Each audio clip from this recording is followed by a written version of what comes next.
Hello అండి. ఈ new Hampshire judge లప్లాంట్ ఇచ్చిన జడ్జ్‌మెంట్‌ని పూర్తిగా చదివాను. సో, దాని గురించి కొంత ఎక్సైట్‌మెంట్‌తో మీ ముందుకి నేర్చుకున్నది, నేను తెలుసుకున్నది మీతో పంచుకోవాలన్న ఉద్దేశంతో ఈ వీడియో. మొట్టమొదటిగా ఒక మాట చెప్పాలి. నాకు లీగల్ న్యూస్ మీద ఒక 10 సంవత్సరాల క్రితం ఇంట్రెస్ట్ ఎక్కువ కలిగింది. మేబీ కోయిన్సైడెడ్ విత్ ట్రంప్ అధికారంలో రావడంతో కోయిన్సైడ్ అయిందేమో గానీ, నాకు వృత్తిపరంగా కూడా ఒక 10 సంవత్సరాల నుంచి ఇప్పుడు మాకు ప్రొఫెసర్‌లకి సర్వీస్ కమిట్మెంట్స్ ఉంటాయి. రీసెర్చ్, టీచింగ్ అలాగే సర్వీస్ లాగా. ఆ సర్వీస్ కమిట్మెంట్స్‌లో నేను ఎన్నుకున్నవి ఏంటి అంటే ఇంటర్నల్ ఏ ప్రొసీజర్స్ ఉంటాయి. ఒకళ్ళ మీద ఒకళ్ళు కంప్లెయింట్ చేయటమో, లేకపోతే డీన్ మీద ఎవరో కంప్లెయింట్ చేయటమో ఇలాంటివి ఉంటాయి. అది గ్రీవెన్స్ కమిటీ అంటారు. అలాంటి రకరకాల కమిటీస్ ఉంటాయి. అలాంటివి ఎంచుకున్నాను నేను. ఈ 10 సంవత్సరాలలో దాదాపుగా కమిటీ చైర్మన్‌గా గాని, లేకపోతే కమిటీలో కీలకమైన సభ్యుడిగా గాని, మొత్తం మీద ఒక డజన్ పైగా ఒపీనియన్స్ రాయటం గాని, నిర్ణయాలు తీసుకోవటం గాని జరిగింది. ఈ అందుకని చెప్పి సో, ఏంటి అప్లికబుల్ రూల్ ఏంటి? లా ఏంటి? ఇక్కడ మన ప్రొసీజర్‌లేంటి? వీటన్నిటిని పరిశీలించి ఒపీనియన్స్ రాయటం అనే దానికి కొంత ట్రైనింగ్ అయ్యాను నేను. సో, దానివల్ల వచ్చిందో ఇంట్రెస్ట్ లేకపోతే ఈ ట్రంప్ అడ్మినిస్ట్రేషన్‌లో వస్తున్న ఈ లీగల్ న్యూస్ విపరీతంగా ఫాలో అవుతూ ఉండటం వలన వచ్చిందో తెలీదు గానీ వచ్చింది. ఎక్కువగా లీగల్ పాడ్‌కాస్ట్‌లు వింటాను. లీగల్ న్యూస్ ఫాలో అవుతూ ఉంటాను. సో, అది ఒక పిచ్చి అనుకోండి, చేదనుకోండి. So, that is why I am so much deeper into this stuff. Anyway that doesn't mean that I know too much. I just follow too much. So, that క్యావియాట్‌తో ఈ New హాంప్‌షైర్‌లో federal district judge nationwide injunction ఇచ్చిన దాని గురించి నాకు అసలు ఏంటి ఈయన ఆర్గ్యుమెంట్స్ ఏంటి? హౌ ఈజ్ ఈ writing? By the way legal writing అని వచ్చేసరికి అది అంత సులువు కాదండి. చాలా కష్టం లీగల్ రైటింగ్ అనేది. అసలు ఏ రైటింగ్ అయినా కష్టమే నా ఉద్దేశంలో. లీగల్ రైటింగ్ అనేది ఇంకా కష్టం. కాకపోతే కొంత ఫ్రీ హ్యాండ్ ఉంటుంది. టెక్నికల్ రైటింగ్‌లో అంటే మీకు ఇష్టం వచ్చినట్టు రాయడానికి కుదరదు. బట్ లీగల్ రైటింగ్‌లో ఒపీనియన్ అనేది ఎక్స్‌ప్రెస్ చేయాలి. టెక్నికల్ రైటింగ్‌లో ఇప్పుడు నేను పేపర్స్ రాసినప్పుడు you cannot put your opinions in there without any fact based evidence అది. లీగల్‌గా వచ్చేదానికి కూడా ఒపీనియన్ పెట్టొచ్చు. కానీ you have to cite certain ఇది డెవలప్‌మెంట్స్ గాని, పాస్ట్ లీగల్ ఐటెమ్స్ గాని చేయాలి. కానీ but you can put your opinion. So you don't have to prove with some kind of statistical test అలాంటివి ఏం చేయవసరం లేదు. సో ఎనీవే ఈ ఫెడరల్ జడ్జ్ ఇచ్చిన ఆర్డర్‌లో అసలు ముఖ్యంగా ఈ బార్బరా ఎటాల్ అనేవాళ్ళు ఎవరు అన్నదాన్ని పరిశీలించాలి. ఇది చాలా ముఖ్యమైన విషయం అండి. ఎవరు బార్బరా ఎటాల్ అనేది? మీరు ఒక విషయం గుర్తుంచుకోవాలి. ఇప్పుడు కొంతమంది చరిత్ర పుటల్లో నిలిచిపోతారు. కొంతమంది దావాలు వేసి, ఆ దావాలలో వాళ్ళ పేరు ఉంటుంది చూసారా? చరిత్ర పుటల్లో నిలిచిపోతారు. ఉదాహరణకి రో వర్సస్ వేడ్, రో వి. వేడ్ అంటారు. సో 50 సంవత్సరాల క్రితం వచ్చిన ఆ తీర్పు తర్వాత 2 సంవత్సరాల క్రితం సుప్రీం కోర్ట్ 2 సంవత్సరాలు కాదు. 4 సంవత్సరాల క్రితం సుప్రీం కోర్ట్ దాన్ని తుడిచిపెట్టేసింది. సో, బట్ స్టిల్ రో వి. వేడ్ పేర్లు అందరి నోట్లో నానుతా ఉంటాయి. డ్రెడ్ స్కాట్ డెసిషన్ ఇలాంటివన్నీ. సో, అలా చరిత్ర పుటల్లో నిలిచిపోయే అవకాశం ఉన్న వాళ్ళ గురించి మనం కొంచెం తెలుసుకోవాలి. అసలు ఎవరు వీళ్ళు? ఈ బార్బరా ఎటాల్ అనేవాళ్ళు ఎవరు అన్నదానికి నా నా కుతూహలంతో వదిలాననమాట. వెళ్ళి so, actually let me back up. వీళ్ళెవరో చెప్పే ముందు ఇప్పుడు జడ్జికి 2 స్టెప్స్ ఉన్నాయండి. ఒకటి బిఫోర్ నేషన్ వైడ్ ఇంజంక్షన్ ఇచ్చే ముందు ఒక క్లాస్‌కి మాత్రమే ఇవ్వగలరన్నారు గదా! అందుకని స్టెప్ 1 క్లాస్‌ని సర్టిఫై జేయాలి. ఫుల్ సర్టిఫై జేయటానికి పూర్తి డేటా లేదు గాబట్టి ప్రొవిజనల్ సర్టిఫికేట్ చేసాడు. So, what you are seeing on the screen ఇప్పుడు మీరు స్క్రీన్ మీద కనపడేది this is order granting petitioner's motion for provisional class. ఇది ముందు ఆహ్, ఇన్ ద సీక్వెన్స్‌లో ఇది ఫస్ట్ రావాల్సింది. ఈ ఆర్డర్ ప్రకారం here is the provisional class అనేది. ఈ ప్రొవిజనల్ క్లాస్‌లో ఎలాంటి వాళ్ళు ఉంటారు అని డిఫైన్ చేయారు గదా! ద లాస్ట్ ఫ్యూ థింగ్స్ నేను ఇంతకు ముందు పెట్టిన వీడియోలో చెప్పాను. లాస్ట్ లైన్ చూడండి. The persons mother was unlawfully present in the United states and all that. ఈ లాంగ్వేజ్ చూసి సో, అందరికి వర్తించేలా పెట్టాడనుకున్నాను. కానీ ఆయన ఒపీనియన్‌లో చూసిన తర్వాత నాకేమనిపించిందంటే, ఏయ్! This language is actually taken from Trump's executive order. Trump's executive ఆర్డర్‌లో అయితే ఎవరికైతే సిటిజన్‌షిప్ నిరోధిస్తున్నాడో వాళ్ళకి అంటే బేసికల్‌గా మీరు మ్యాథమెటికల్ టర్మ్‌లో పెట్టాలంటే ఇన్వర్స్ పెట్టాడన్నమాట. సో, వాళ్ళందరిని క్లాస్ కింద సర్టిఫై చేసాడు. ఎవరికైతే నిరోధిస్తున్నాడో వాళ్ళందరిని క్లాస్ కింద సర్టిఫై చేసాడు స్టెప్ 1. ఓకే. స్టెప్ 2 ఏంటి? Okay, I already certified the class. ఈ సర్టిఫైడ్ క్లాస్ కి నేషన్ వైడ్ ఇంజంక్షన్ ఇస్తున్నాను అన్నాడు. అది step 2. So these are the 2 orders. ఈ ఆర్డర్స్ బేస్డ్ ఆన్ వాట్ అనేది ఇప్పుడు నేను వివరించబోయేది. ఈ పేర్లు, ఇది బార్బరా సరా, ఇలాంటి ఈ పేర్లు చరిత్ర పుటల్లో అలా నిలిచిపోతాయి. సరాతో మొదలవుతుంది ఈ క్లాస్ డెఫినేషన్. ముఖ్యంగా బార్బరా పేరు చరిత్ర పుటల్లో నిలిచిపోతుంది. సో ఎవరి బార్బరా సరా వీళ్ళందరి గురించి తెలుసుకోవాలని కుతూహలంతో వెళ్ళి చూశాను ఈ డాక్యుమెంట్లో. Petitioner Barbara is a citizen of Honduras. She currently resides in New Hampshire. Because ఈ Honduras citizen Barbara lives in New Hampshire, అందుకని చెప్పి న్యూ హ్యాంప్షైర్లో ఫైల్ చేశారు ఇది ACLU lawyers on behalf of Barbara et al. Her asylum application is pending. So that means she sought asylum. So she's here legally. She sought asylum and it is pending. ఈ Barbara అనే ఆవిడ expecting mother. వాళ్ళకి she is expecting a baby in October of this year, correct. And her husband is also not a citizen. Obviously, a husband citizen అయితే అసలు వాళ్ళకి ఇది file చేయాల్సిన అవసరం రాదు. So they already have 3 kids and they are expecting the 4th kid in October. Petitioner Sarah is the daughter of petitioner Susan. So in this case, the second petitioner is the baby herself, Sarah, and the daughter of a Taiwanese citizen. Apparently, this person is on student visa. And her husband, the father of the children, is also not a US citizen, obviously. And she has 3 other children.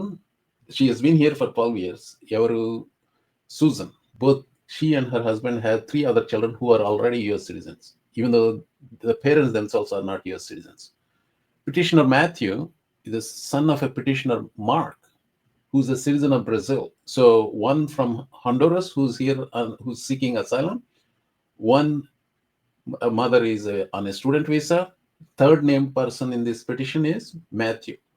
అతను mark అనే అతనికి కొడుకు, who's from Brazil. 5 ఏళ్ల నుంచి అమెరికాలో ఉన్నారు. So వీళ్ళందరూ legends అవుతారు just because of the importance of this case. So బేసికల్గా ఇందులో ఉన్న లీడ్ ప్లెయింటివ్స్ ఒక asylum seeker as a mother and F1 student as the mother, and then the father, a Brazilian citizen who I don't know if he's on H1B, but he's already in the process for green card. So these are the 3 people. ACLU కొంచెం స్ట్రాటజిక్గా ఎంచుకున్నట్టుంది ఈ lead ప్లెయింటివ్స్. Class సర్టిఫికేషన్కి కావాల్సిన 4 criteria ఉన్నాయి. ఆ 4 క్రైటీరియాలో 3 meet అయితే సరిపోతుంది. ఆ 4 క్రైటీరియాలో మొదటిది న్యూమరాసిటీ. ఈ న్యూమరాసిటీ గురించి జడ్జి ఏమన్నాడు చూద్దాం ఇక్కడ. The petitioners argue that the number of children denied American citizenship satisfies the numerosity requirement, and the respondent did not dispute that claim. అలాగే రెస్పాండెంట్స్ ఏమన్నారంటే, ఫ్యూచర్ రెస్పాండెంట్స్ అంటే గవర్నమెంట్, ఫ్యూచర్లో పుట్టబోయే వాళ్ళని కూడా క్లాస్లో పెట్టుకోవడానికి వీలు లేదు ఇక్కడ.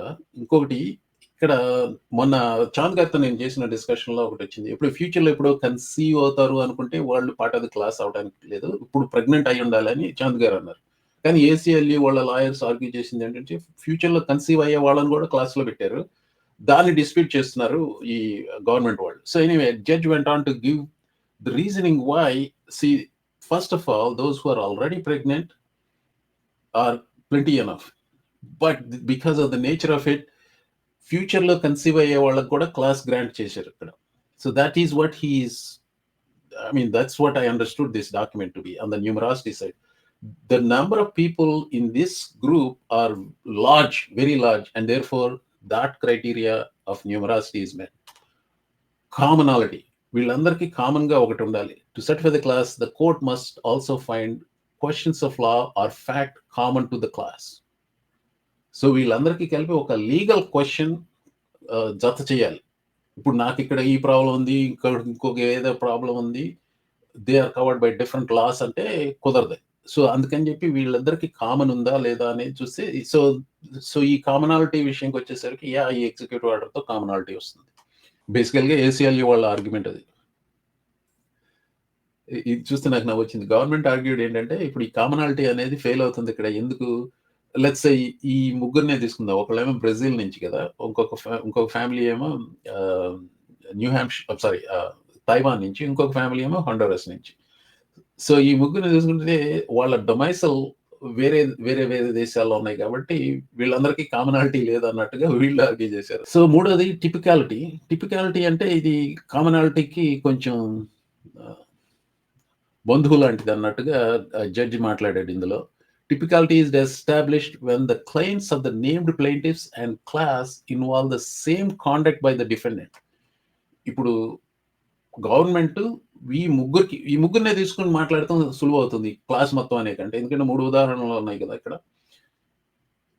Involve the same conduct by the defendant regardless of the factual differences. Factual differences ఏంటి? ఒకళ్ళు అసైలం సీకింగ్ లో ఉన్నారు, ఇంకొకళ్ళు ఏమో స్టూడెంట్ వీసాలో ఉన్నారు, ఇంకొకళ్ళు ఏమో work either H1B or whatever the visa status of the Brazilian guy is.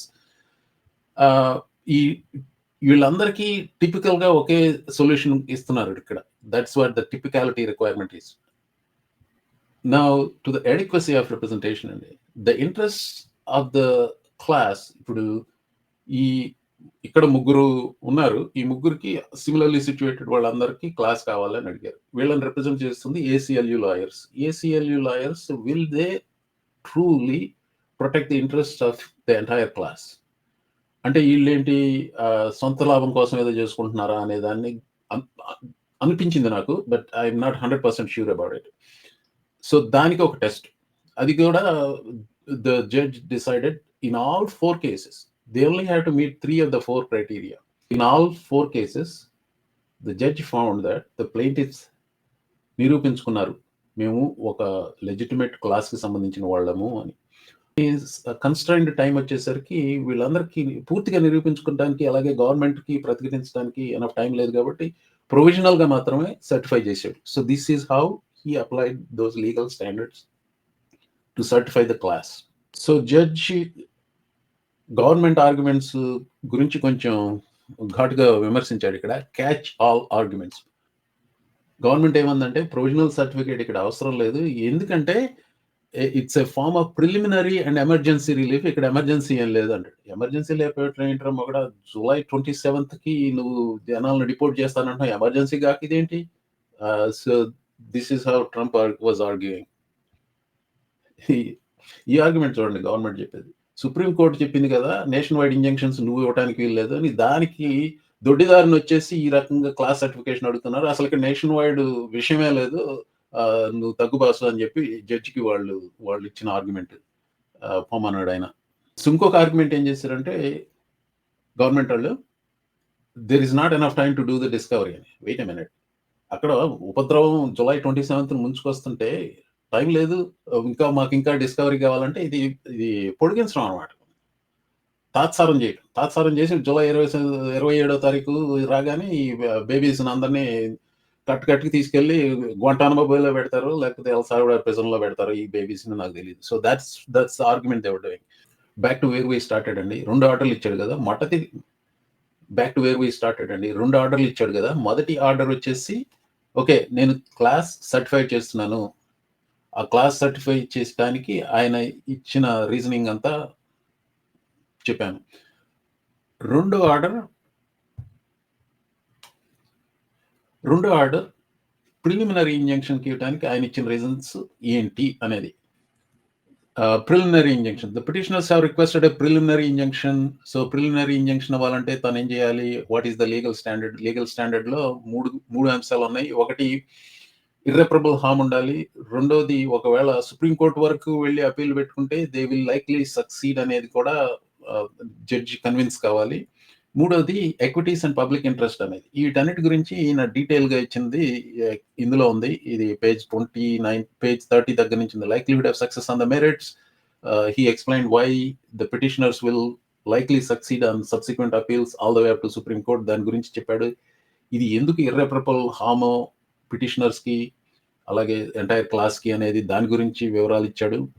అలాగే ఈక్విటీస్ అండ్ పబ్లిక్ ఇంట్రెస్ట్, ఇది సమానత్వం కోసం, ప్రజల శ్రేయస్సు కోసం ఈ తీర్పు అని దాని గురించి ఆయన ఎక్స్ప్లెనేషన్ ఇచ్చాడు.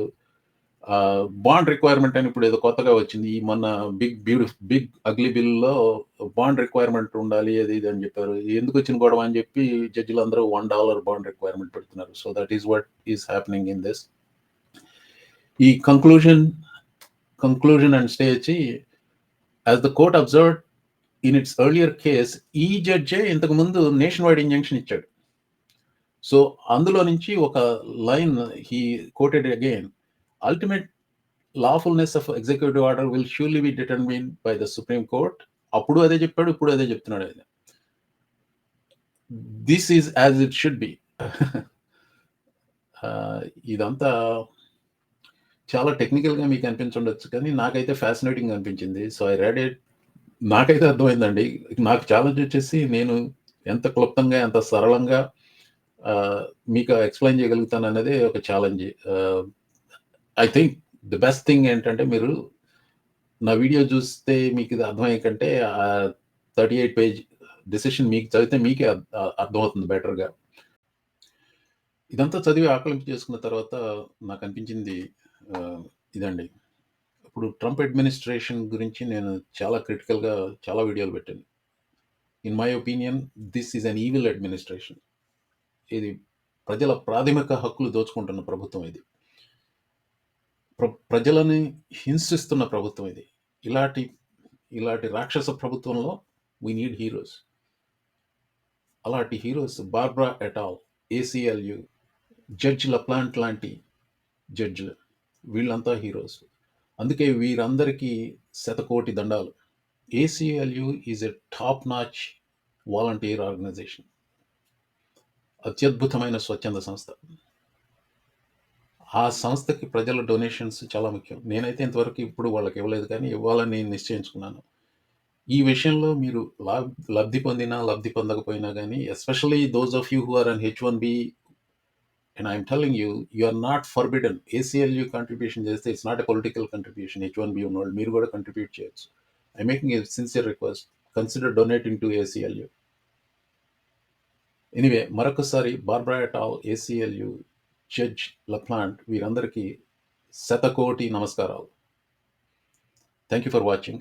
I hope you find it interesting. మళ్ళీ మరొక వీడియోలో కలుసుకుందాం.